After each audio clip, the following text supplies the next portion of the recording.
শুকর যে মহান রব্বুল আলামিন আপনাকে আমাকে আজ পর্যন্ত হায়াত দিয়ে সুস্থ শরীর নিয়ে আজ শুক্রবার পবিত্র জুমার দিন জুমার নামাজ আদায় করার লক্ষ্যে আল্লাহর ঘর মসজিদে এসে আগে আগে উপস্থিত হয়ে জুমার নামাজ আদায় করা এবং ইখলাসের সাথে আমলের নিয়তে আমাদের জীবনকে পরিবর্তন করার লক্ষ্যে কোরআন হাদিসের আলোকে কিছুদিনই কথাবার্তা বলা এবং শোনার আল্লাহ তাআলা আমাদেরকে তৌফিক দান করছেন। এই জন্য আল্লাহ তাআলার দরবারে আমরা শুকরিয়া আদায় করি, আলহামদুলিল্লাহ। আমরা প্রতি জুমাতেই ইসলামের বিভিন্ন বিষয় নিয়ে এক এক জুমাতে এক একটা বিষয় নিয়ে কোরআন হাদিসের আলোকে ধারাবাহিকভাবে আমরা আলোচনা শুনে আসছিলাম। গত সপ্তাহে আমরা আলোচনা করেছিলাম যে বিপদ আপদ মুসিবত, যে আগুন যে লাগে এর কারণ কি, কোন কারণে আমাদের উপরে বিপদ আপদ মুসিবত আগুন লাগে। সেই প্রেক্ষিতে কোরআন কারীমের বিভিন্ন আয়াত থেকে আমরা মোটামুটি অনেক আলোচনা শুনেছি গত সপ্তাহে। সে আলোচনা করতে করতে রাসূলুল্লাহ সাল্লাল্লাহু আলাইহি ওয়াসাল্লামের 1400 বছর আগে রাসূলুল্লাহ সাল্লাল্লাহু আলাইহি ওয়াসাল্লাম এক হাদিসে ভবিষ্যৎবাণী করে গিয়েছিলেন যে হাদিসটা আমি শুরু করেছিলাম, হাদিসটা সময়ের কারণে বলতে পারিনি। সেটি হচ্ছে তিরমিজি শরীফের হাদিস। ওই হাদিসে রাসূলুল্লাহ সাল্লাল্লাহু আলাইহি ওয়াসাল্লাম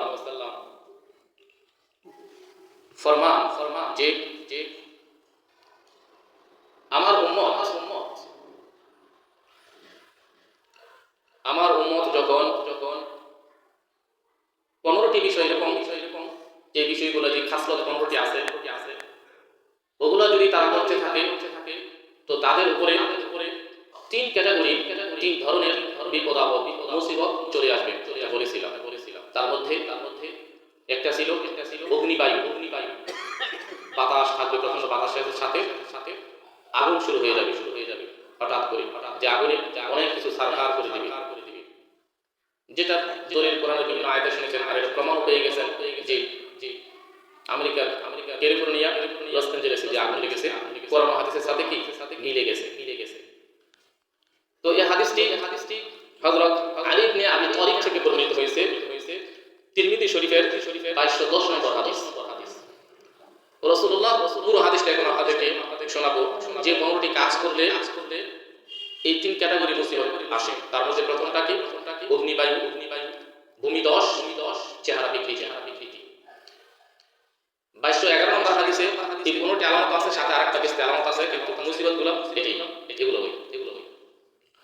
যেখানে রাসূলুল্লাহ সাল্লাল্লাহু আলাইহি ওয়াসাল্লাম 15টি যে অভ্যাস, সে কথা বলা হয়েছে, যে অভ্যাসগুলো যদি আমার উম্মতের মধ্যে থাকে, এই পাপগুলো যখন তাদের ভেতরে থাকে, তখন তাদেরকে অপেক্ষায় থাকতে হবে এই মুসিবতের।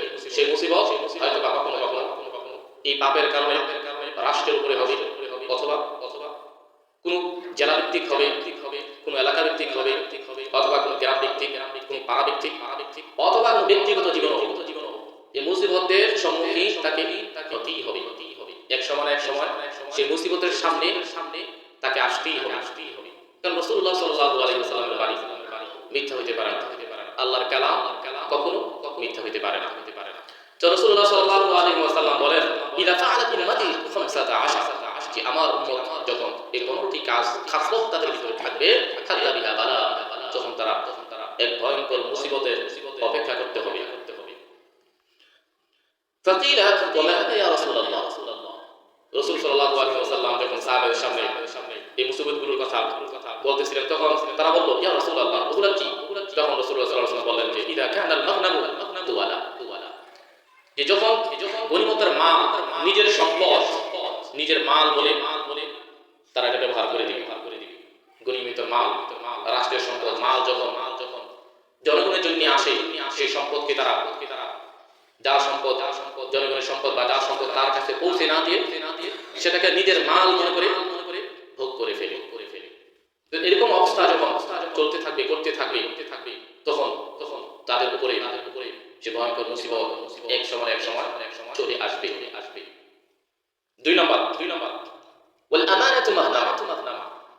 মানুষের কাছে যখন আমানত রাখা হবে সে আমানতের খেয়ানত করবে। আমানত রাখছে, পরে আমানত চাইলে বলবে আমার কাছে রাখা হয়নি, অস্বীকার যাবে, আমানতটাকে ফিরিয়ে দিবে না। এই কাজটিও যখন করবে তখন ভয়ঙ্কর মুসিবতের জন্য তাকে অপেক্ষা করতে হবে। ওয়াযাকাতু মাযলামা। আর 3 নম্বর হলো যাকাত আদায় করাটা। তারা মনে করবে যে একটা জরিমানা। নিত্য প্রয়োজন বাদ দিয়ে যখন কারো কাছে অতিরিক্ত সম্পদ 1 বছর কোনো কাজে না আসে, অতিক্রান্ত হয়, তখন তাকে প্রতি লাখে 2,500 টাকা করে তাকে গরিব মিসকিনকে যাকাত দিয়ে দিতে হবে। এই যাকাতটা সে যখন মনে করবে যে এটা আমার উপর একটা জরিমানা, এটা করে যখন সে দিবে না তাকেও সে ভয়ঙ্কর মুসিবতের জন্য অপেক্ষা করতে হবে। ওয়াতা আর-রাজুলু যাওজাতুহু। তারপর রাসূলুল্লাহ সাল্লাল্লাহু আলাইহি ওয়াসাল্লাম বলেন যে পুরুষ লোকেরা যে সমাজে তাদের স্ত্রীদের আনুগত্য করবে, স্ত্রীদের কথা শুনবে, স্ত্রীদের ন্যায় সম্মত কথা হলে ওই দিনের পরামর্শ ভিত্তিক কথাবার্তা শুনে একটা করতে পারে, তাতে সমস্যা নাই। সমস্যা কোথায়? যখন স্ত্রীদের কথাকে বেশি প্রাধান্য দিবে এবং স্ত্রীরা যেভাবে কয় সেভাবেই সে চলবে, যেভাবে বলে তার সাথে কুলাক তৌফিক কুলাক চাই গুনাহ হোক না হোক, বা স্ত্রী বলছে সে আনুগত্য করতেই থাকে এভাবে যে স্ত্রীর আনুগত্য করবে এবং তার মার কথা আনুগত্য করবে না, মার কথা শুনবে না। স্ত্রী যা বলবে সে যখন তাই শুনতে থাকে, মার কথা একটু পাত্তা দেয় না। স্ত্রী আরাম আয়েশ, সুখ শান্তি, ঔষধ, খাবার দাবার, বাসস্থান যেইভাবে বলে সেইভাবে করতে সদা প্রস্তুত সবসময়। কিন্তু মা যখন এগুলা বলে তখন মার কথা শুনতে রাজি না, তখন তাকে এক ভয়ঙ্কর মুসিবতে দুনিয়াতে পড়তে হবে। এটা রাসূলুল্লাহ সাল্লাল্লাহু আলাইহি ওয়াসাল্লাম বলে গেছে। ওয়া বাররা সাদিকাহু ওয়া জাফা আবাহু। এবং এই সমস্ত লোকের ভয়ঙ্কর মুসিবতের জন্য অপেক্ষা করতে হবে যারা তাদের বন্ধু বান্ধব সাথী বর্গ যারা আছে তাদেরকে খুব সম্মান, খুব আপ্যায়ন করে, কিন্তু পিতার ক্ষেত্রে, বাপের ক্ষেত্রে সেটা দেখা যায় না। পিতাকে বাপকে জন্মদাতা পিতাকে সে অত আন্তরিকতার সাথে তার সাথে মিশে না, তার সাথে সময় দেয় না, তার খোঁজ খবর দেয় না। কিন্তু বন্ধু বান্ধবের সাথে খুব আন্তরিক এরকম অভ্যাস যাদের ভেতরে থাকে তাদের ভয়ঙ্কর মুসিবতের জন্য অপেক্ষা করতে হবে দুনিয়াতে। আর আখিরাতে তো আছে নিশ্চিত। তারপরে রাসূলুল্লাহ সাল্লাল্লাহু আলাইহি ওয়াসাল্লাম ফরমান ওয়ারতাফাআতিল আসওয়াতু ফিল মাসাজিদ। মসজিদের ভিতরে যে সমস্ত লোকরা এসে ফাটুগুল সুরগুল অনার্থক কথাবার্তা, ওইটা এটা হইছে না এই না আজেবাজে কথা কি সুরগুল একটা শুরু করে দেয় এই সমস্ত লোকেরা তারাও কি মুসিবতে পড়বে।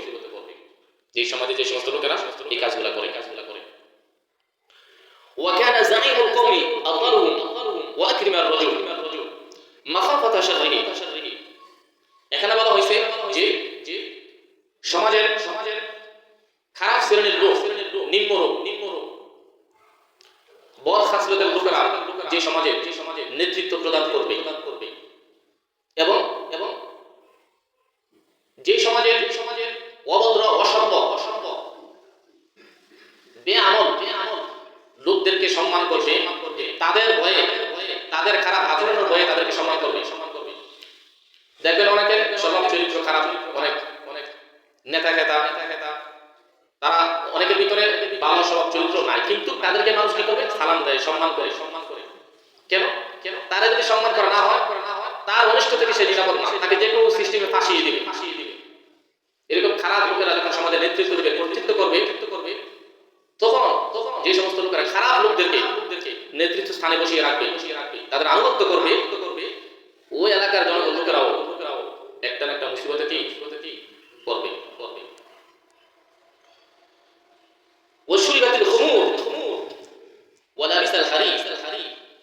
মদ যে সমাজের লোকেরা পান করবে তারাও মুসিবতের জন্য অপেক্ষা করতে হবে। ওয়ালাবিসাল হারির, পাতলা মিনি রেশম জাতীয় পোশাক যারা পরবে, যে পোশাক পরলে শরীরের ভিতরে অঙ্গ প্রত্যঙ্গ গুলা ভেসে ওঠে, ফুটে দেখা যায়, এরকম পোশাক পরিচ্ছদ যারা পরবে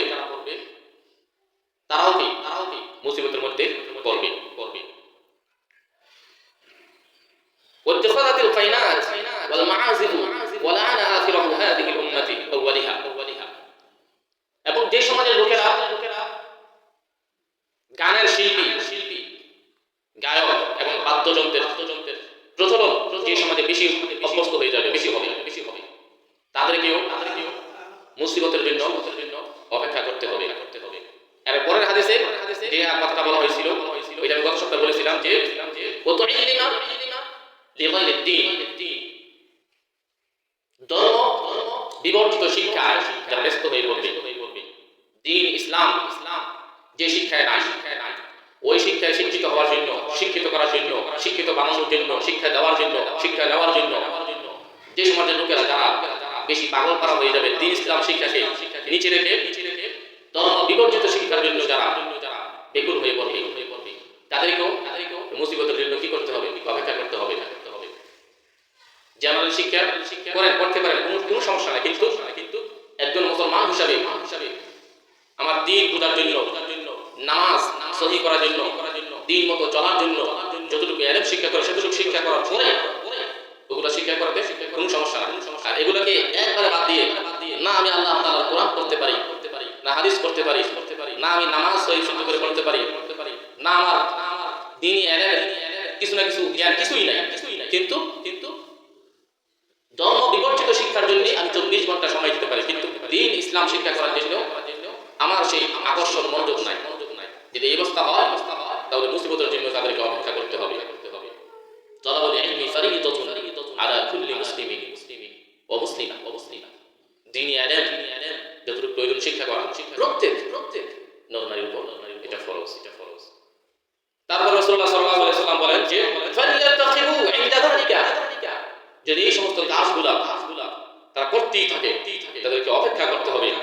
রিহান হামরা, অগ্নিবায়ু, আও খাসফা ওয়া মাসখা, ভূমিধস, ভূমিকম্প, চেহারা বিকৃতি, আরো বিভিন্ন ধরনের ভয়ঙ্কর মুসিবত, আযাব, টেনশন, পেরেশানি, রোগ, বালা মুসিবত, অস্থিরতা, বিষণ্ণতা, দারিদ্রতা, এই সব মুসিবতগুলা তাদেরকে একে একে ধাপে ধাপে তাদেরকে ভোগ করতে হবে এই দুনিয়াতেই এক সময়। আর মরার পরে নিশ্চিত। এই জন্য আল্লাহ তাআলা পবিত্র কোরআনুল কারীমে সূরাতুন নাহল আয়াত নম্বর 61 আল্লাহ বলেন ওয়ালাউ ইউআখিরুল্লাহু আন-নাসা বিযুলমিহিম মা তারাকা আলাইহা মিন দাব্বাতিন ওয়ালাকিন ইউআখিরুহুম। আল্লাহ তাআলা বলেন যদি আমি ওয়ালাউ ইউআখিরুল্লাহু আন-নাসা বিযুলমিহিম, যদি আমি মানুষদেরকে তাদের জুলমের কারণে, অন্যায়ের কারণে, পাপের কারণে সাথে যদি আমি তাদেরকে পাকড়াও করতাম, তাহলে এই পৃথিবীতে বিচরণরত কোনো প্রাণীকে আমি ছেড়ে দিতাম না, সব ধ্বংস হয়ে যেত। কিন্তু আমি আল্লাহ তাআলা এটা নিজাম না, আমি তাদেরকে সুযোগ দেই, সময় দেই, যাতে করে তারা আমি আল্লাহর দিকে ফিরে আসে। আর আমার যখন সময় ফয়সালা হয়ে যাবে আর আমি যখন কাউকে ধরবো, পাকড়াও করব, তখন সেই পাকড়াও এক মুহূর্ত আগেও হবে না, পরেও হবে না। আমি যখন পাকড়াও করব তখন তাকে ধরবই। ফাকসারু ফিহা আল ফাসাদ, এই পৃথিবীতে তারা অনেক ফাসাদ সৃষ্টি করেছিল। ফাসাব্বা আলাইহিম রাব্বুকা সাওতা আযাব, পৃথিবীকে তারা পাপের সাগরে ভাসিয়ে দিয়েছিল অন্যায় করতে। ফলে আমার পক্ষ থেকে তাদেরকে ভয়ঙ্কর আযাবে পাকড়াও করলো। আর সেই পাকড়াও তারা হেলিকপ্টার দিয়ে, পানি দিয়েও, বিমান বাহিনী দিয়ে, বিভিন্ন সৈন্য সেনা দিয়ে, হাজার লাখ লোক দিয়েও আমার সেই ভয়ঙ্কর আযাব থেকে তারা কি করতে পারে না, নিস্তার হইতে পারে না। এরকম ঘটনা ঘটে গেছে হয়েছে কিনা? এই জন্য খুব সাবধান। আল্লাহ তাআলা পবিত্র কোরআনুল কারীমে সূরাতুন নিসা 79 নম্বর আয়াত মা আসাবাকা মিন হাসানাতিন ফামিনাল্লাহ ওয়া মা আসাবাকা মিন সাইয়্যাতিন ফামিন নাফসিক ওয়া আরসালনাকা লিন-নাসি রাসূলা ওয়া কাফা বিল্লাহি শাহীদা। আল্লাহ তাআলা বলেন যে যা কিছু কল্যাণ তোমার অর্জন হয় সবগুলা আমি আল্লাহর পক্ষ থেকে। ওয়া মা আসাবাকা মিন সাইয়্যাতিন ফামিন নাফসিক, আর যা কিছু অকল্যাণ তোমার অর্জন হয় সেগুলো তোমার নিজের কারণে। কল্যাণ অকল্যাণ সবটাই আল্লাহর পক্ষ থেকে আসে, কিন্তু অকল্যাণ সেটা আমি নিজে আল্লাহ থেকে নিই, আমার কর্মের ফলে। এখন কেউ প্রশ্ন করতে পারে যা হবে আমার নসিবে আছে, তকদির আছে এটা হয়েছে না, তকদির যা আছে সেটা তো হবেই, কিন্তু বান্দার আমলের কারণে। ধরেন একটা উদাহরণ দিই, ধরেন আজ থেকে 2-3 বছর পরে বা 3-4-5 বছর যত বছর পরেও একটা ভালো কিছু প্রমোশন আপনার হওয়ার কথা ছিল, ভালো একটা পজিশনে আপনি ওঠার কথা আছিল, এটা তকদির কি ছিল? লেখা ছিল যে আপনার ভবিষ্যতে এরকম ভালো অনেক কিছু হবে, এরকম ধন সম্পদ একটা অনেক কিছু আপনি উপরে উঠতে পারবেন, এটা তকদির আপনার লেখা ছিল। কিন্তু এই বর্তমানে আপনার বদ খাসলতের কারণে, বদ আমলের কারণে, ঠিক আছে, আপনার নামাজ নাই, রোজা নাই, দ্বীন ইসলামের সাথে সম্পর্ক নাই, যা মন চাইতেছে তা করতেছেন, অনর্থক সময় আপনি ব্যয় করতেছেন, অযথা হাজে বাজে অনেক কিছু মোবাইলে, ইউটিউবে, ফেসবুকে মন চাইতেছে দেখতেছেন, সময় নষ্ট করতেছেন। এই যে পাপগুলা, অন্যায়গুলা করতেছেন, এর ফলে ভবিষ্যতে আপনার যে একটা প্রমোশন হওয়ার কথা ছিল, উন্নত হওয়ার কথা ছিল, ওই আস্তে আস্তে কি ডেভেলপ না হয়ে কি ডাউন হইতে থাকে, নিচে নামতে থাকে। ظهر الفساد في البر والبحر بما كسبت ايدي الناس, বিপদ আপদ মুসিবত আমাদের নিজের কর্মের ফল। তাহলে বুঝা গেল কর্মের কারণে আমার যে ভবিষ্যতে অনেক ভালো কিছু হওয়ার কথা ছিল সেটা থেকে আমি বঞ্চিত হচ্ছি। কেন? আমার খারাপ কর্মের কারণে, খারাপ আমলের কারণে। আর ভবিষ্যতে আপনার অনেক কিছু খারাপ, এই সময় এটা, এই মুসিবত, এই বালা মুসিবত, এখানে অ্যাক্সিডেন্ট, এখানে এটা সেটা, অনেক মুসিবত আপনার ছিল, কিন্তু বর্তমানে আপনি আল্লাহকে ভয় করে চলা শুরু করে দিয়েছেন, নামাজ পাক্কাভাবে আপনি আদায় করা শুরু করে দিয়েছেন, আল্লাহর কালাম আপনি শিখতেছেন, দ্বীন ইসলাম শিখতেছেন, ধর্ম মতো চলতেছেন, যাবতীয় আমলগুলা, আল্লাহর কথাগুলো, আল্লাহর আদেশগুলা সবগুলা, রাসূল সাল্লাল্লাহু আলাইহি ওয়াসাল্লামের বাণীগুলো, সুন্নাতগুলো সবগুলা মানার জন্য সচেষ্ট হয়ে সাধ্য অনুযায়ী আপনি দ্বীন পথে চলতেছেন। এর কারণে, এর বদৌলতে আল্লাহ তাআলা আপনাকে ভবিষ্যতে যে খারাপ মুসিবতে ফেলার যে একটা সিদ্ধান্ত ছিল সেটাকে খণ্ডিয়ে ভবিষ্যতে ভালো সিদ্ধান্তে পরিণত করে দেন। সুবহানাল্লাহ। তাহলে আমি যদি এখন ভালো হই, আমলদার হই, নামাজি হই, দিন মতো চলার জন্য চেষ্টা শুরু করে দেই, তাহলে আমার নিজের তো লাভ, দুনিয়াতে লাভ হইতেছে আমার, কোরআনের আয়াত থেকে বোঝা যাচ্ছে।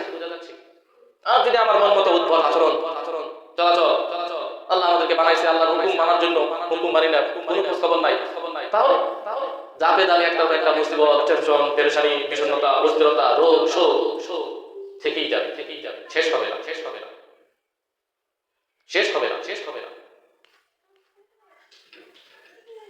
এই জন্য আল্লাহ তাআলা পবিত্র কোরআনুল কারীমে সূরাতুল আরাফ আয়াত নম্বর 201 আল্লাহ তাআলা বলেন, ইন্নাল লাযীনা তাকাউ ইযা মাসসাহুম তায়ফুম মিনাশ শাইতান তাযাক্কারু ফাইদা হুম মুবসিরুন।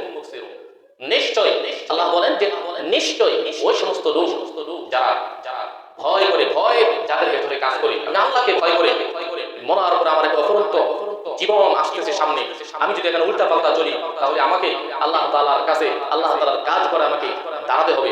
সেই ভয় নিয়ে যখন তারা চলে, এই সমস্ত লোকদেরকে ইদা মাসসাহুম তায়ফুম মিনাশ শাইতান, শয়তানের পক্ষ থেকে যখন কোন পাপের জন্য উদ্বুদ্ধ করা হয়, তাযাক্কারু, তখন তারা সাথে সাথে সতর্ক হয়ে যায়, এটা করা যাবে না, শয়তানের কথা শোনা যাবে না।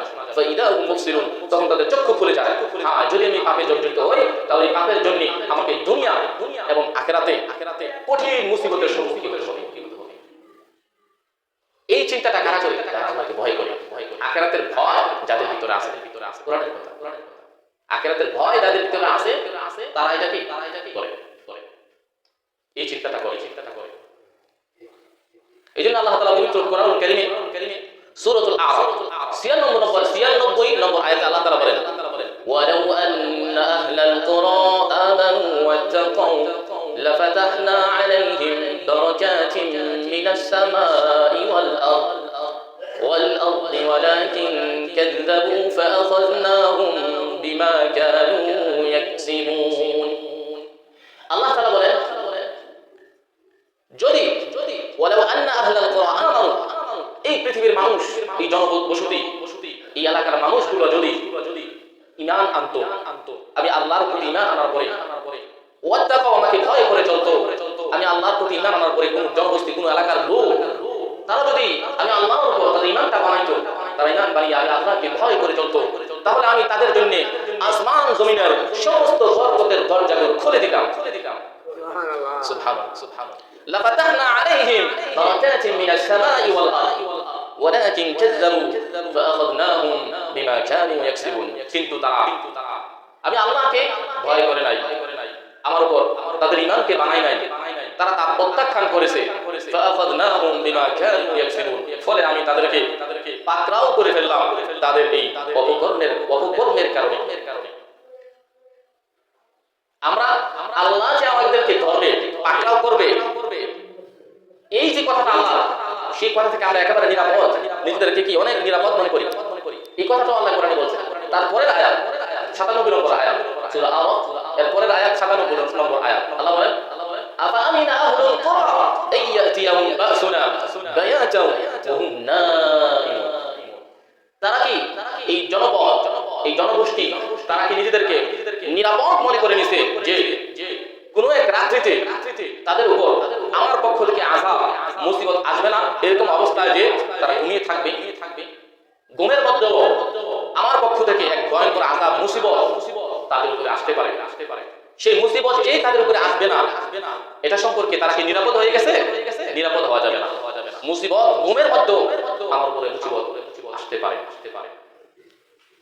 আওয়া আমিনা, তারপরের আয়াত আওয়া আমিনা আহলুল কুরা আইয়াতিয়াহুম বাসুনা দুহা ওয়া হুম ইয়ালআবুন। আর সেই মুসিবত আগে তো বলছে রাতে আসতে পারে, এখন বলছে দিনের বেলা। দিনের বেলা আমার পক্ষ থেকে তাদের উপরে যে মুসিবত আসবে, সেই মুসিবত থেকে তাদের উপর মুসিবত আসবে না, এটা সম্পর্কে তারা কি নিরাপদ হয়ে গেছে? এই গ্যারান্টি তাদেরকে কে দিয়েছে?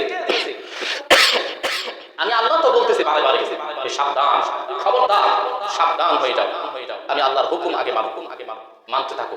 আর যখন মানবে না, উদ্ভট ভাবে তুমি চলতে থাকবে, ওহুম ইয়ালআবুন, দিনের বেলা এরকম অবস্থায় যে তোমরা খেল তামাশায় মত্ত ছিলে, এরকম অবস্থায় হঠাৎ করে কল্পনার বাইরে তোমাদেরকে মুসিবতে পাকড়াও করবে। ওয়া আমিনা আহলুল কুরা আইয়াতিয়াহুম বাসুনা দুহা ওয়া হুম ইয়ালআবুন। তারপরের আয়াত আফা আমিনু মাকরাল্লাহ ফালা ইয়ামানু মাকরাল্লাহি ইল্লাল কওমুল খাসিরুন। তারা কি আল্লাহর সেই আযাব থেকে নিরাপদ মনে করেছে? আর নিরাপদ আল্লাহ যে ধরবে না, পাকড়াও করবে না, এই আত্মবিশ্বাস কারা করে? আল্লাহ বলতেছেন ইল্লাল কওমুল খাসিরুন। আফা আমিনু মাকরাল্লাহ ফালা ইয়ামানু মাকরাল্লাহি ইল্লাল কওমুল খাসিরুন। ক্ষতিগ্রস্ত সম্প্রদায় তারা ব্যতীত, যারা ক্ষতির মধ্যে পড়বে আছে, ক্ষতিগ্রস্ত সম্প্রদায় যারা, এই সমস্ত লোকেরাই শুধু নিজেদেরকে নিরাপদ মনে করবে এই দুনিয়াতে, যে আমি পাপ যা করার করতেই থাকি, নামাজ ছাড়ার যা ইচ্ছা ছাড়তেই থাকি, আমার উপরে কোনো মুসিবত আসবে না, এটা থেকে নিরাপদ থাকে কারা? তারাই, ওই সমস্ত লোকরাই যারা ক্ষতিগ্রস্ত লোক। আল্লাহর কথা তারা ক্ষতিগ্রস্ত লোক, চরম ক্ষতির সম্মুখীন যারা হবে, তারাই শুধু কি নিরাপদে থাকে আল্লাহ সে আযাব থেকে। আর যারা আল্লাহকে ভয় করে চলে, শয়তান যখন তাদেরকে ধোঁকা দিবে, পাপ করার জন্য উদ্বুদ্ধ করবে, তখন তারা সতর্ক হয়ে যায়। ইন্নাল্লাযীনা তাকাউ ইযা মাসসাহুম তাইফুম মিনাশ শাইতান তাযাক্কারু ফাইদা হুম মুবসিরুন। তখন তাদের চক্ষু খুলে যায়, হায় আমি এটা কি করব, আমি যদি এটা করি তাহলে এর ফলে আমাকে দুনিয়া এবং আখিরাতে সেই ভয়ঙ্কর মুসিবতের সম্মুখীন হতে হবে। এই চিন্তা করে সে ওখান থেকে যখন সে কি করে পরহেজ করে, এটাই তার জন্য কি সফলতা। এই জন্য নিজের আমি কি করতেছি একটু সময় নিয়ে চিন্তা করা, কান্নাকাটি করা, নিজের গুনার দিকে, নিজের গুনার উপর একটু কান্নাকাটি করা। রাসূলুল্লাহ সাল্লাল্লাহু আলাইহি ওয়াসাল্লামের এক হাদিস, রাসূল সাল্লাল্লাহু আলাইহি ওয়াসাল্লাম কাছে জিজ্ঞাসা ছিল সফলতা কিসে পাওয়া যায়? সফলতা কিসে পাওয়া যায়? রাসূলুল্লাহ সাল্লাল্লাহু আলাইহি ওয়াসাল্লাম তখন জবাব দিলেন আমসিকা আলাইকা লিসানাকা, তুমি তোমার জবানকে কন্ট্রোলে রাখো, জবানকে কন্ট্রোল করো। অযথা এই জবানের মাধ্যমে গালিগালাজ, গীবত, শিকায়েত এগুলা বলিও না, জবানকে কন্ট্রোল রাখো। জবান দিয়ে আল্লাহর কালাম, রাসূলের বাণী এগুলা শিখাও। খায়রুকুম মান তাআল্লামাল কুরআনা ওয়া আল্লামা, তোমাদের মধ্যে উত্তম ওই ব্যক্তি যে কোরআন শিখে শিক্ষা দেয়। তারপরে বলেন ওয়ালিয়াসাকা বাইতুকা, এবং তোমার ঘরকে প্রশস্ত করো, মানে অবসর টাইমে সময়ে তুমি তোমার ঘরে সময় দাও, ঘরে অবস্থান করো। প্রয়োজন ছাড়া অযথা ঘোরাফেরা করিও না, অযথা ঘোরাফেরা করলেই তোমার দ্বারা অনেক ধরনের পাপ হয়ে যাবে। তারপরে বলেন ওয়াবকি আলা খাতিআতি, এবং তুমি সময় কান্নাকাটি করো তোমার পাপের জন্য, তুমি সময় কি করো? কান্নাকাটি করো। এই জন্য আমাদেরকে একটু সচেতন হয়ে আমরা চলার চেষ্টা করি ইনশাআল্লাহ। যদি আমরা পাপ ছেড়ে দিয়ে, অন্যায় ছেড়ে দিয়ে সতর্ক হয়ে চলতে পারি, তাহলে দুনিয়া এবং আখিরাত উভয়টাই আমার জন্য কল্যাণকর হবে। আল্লাহ তাআলা এই যে কথাগুলো বলা হলো, এই সবগুলো কথা আমাকে এবং আমাদের সকলকে আল্লাহ তাআলা আমাদেরকে মানার তৌফিক দান করুক। আমিন। ওয়া আখিরু দাওয়ানা আলহামদুলিল্লাহি রাব্বিল আলামিন।